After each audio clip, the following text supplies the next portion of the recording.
Good morning, viewers. In my first PPT lesson, I gave a brief introduction on a glimpse into the world of frauds because the frauds are prevalent in different forms and in different ways throughout the world without any exception. And, and so it is high time that one and all should understand the concept of it and should be aware at all times. In this first PPT lesson, I have actually briefly dealt the meaning of fraud. What is fraud? If you trust me and if you believe me and uh, if you are cheated, then you become a victim and the person who cheated you becomes a perpetrator of fraud. So it's nothing but people. Always fraud means people, and anybody can be a fraudster. You never know. People become fraudsters by circumstance. Some are criminals from day one, some out of necessity or something which is explained at length in my PPTs. Due to the circumstances, they become turned to fraud, and once initially when they are not caught, they keep continuing, but ultimately they will be caught. So in my first PPT, I have dealt with what is the meaning of fraud and the evolution of frauds. Evolution of frauds date back to even 14th or 15th century. Frauds are there all the time, and there are in different ways like Ponzi schemes and other modes, and they keep on perpetuating till to date. So I have dealt briefly about the evolution of frauds, and also there are different types of frauds. Frauds are not one. There are about seven or eight major things like employee fraud, employers fraud, cyber crimes, money laundering, which I dealt in my lesson number 6, and cyber crimes I dealt in lesson number 5, and there are frauds committed by third parties and different frauds. Everywhere, what is involved is people and money. And what is the main intention of all these frauds? Basically, besides necessity in a few cases, in 80 to 90% of the cases, it's nothing but greed. People want more money, more money, more money that does not belong to them. As simple as that. So I dealt with the evolution of types, the various types of frauds, and the psychology of the fraudster. Psychology of the fraudster is very important. Nowadays, it takes while you are interviewing and all this in the fraud examination and all that, we should understand the psychology of a fraudster.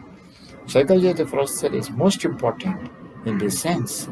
Then we can prevent future frauds by understanding the psychology. The psychology, for example, in the case of an employee fraud, it was very nicely explained by John Kersey in his fraud triangle that there are three main important criteria for an employee to commit a fraud.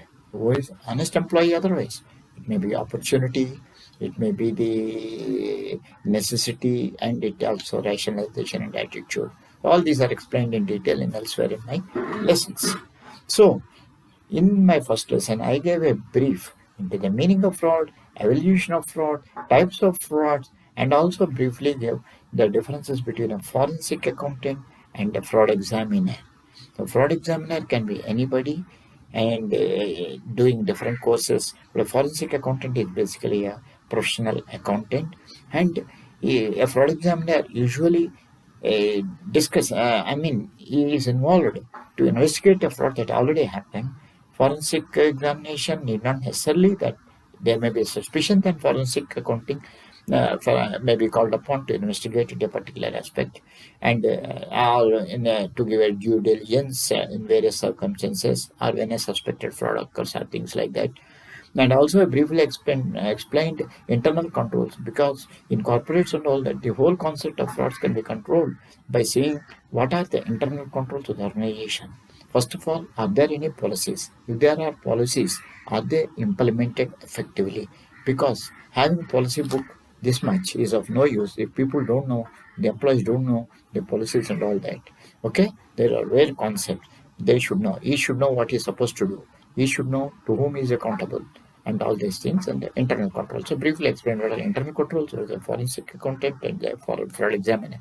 And overall also I gave different red flags. Red flags are alerts, are nothing but which may give some indication or suspicion like that there may be a likely fraud that is likely to happen or that has happened. For example, an employee, for example, from an employee who is just a middle or a middle level employee, suddenly his lifestyle increases.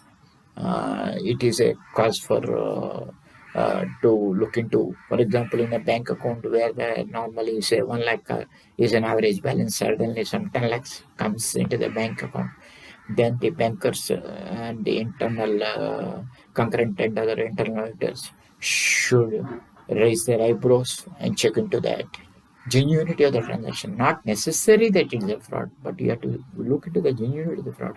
So these internal controls are in place or not, and whether they are being implemented, and whether all the are aware of these are the most important aspects.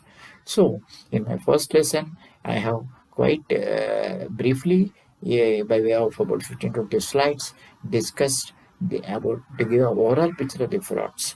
And as such, I'm quite sure that this will be of some help to the viewers and to whom sorry it is concerned.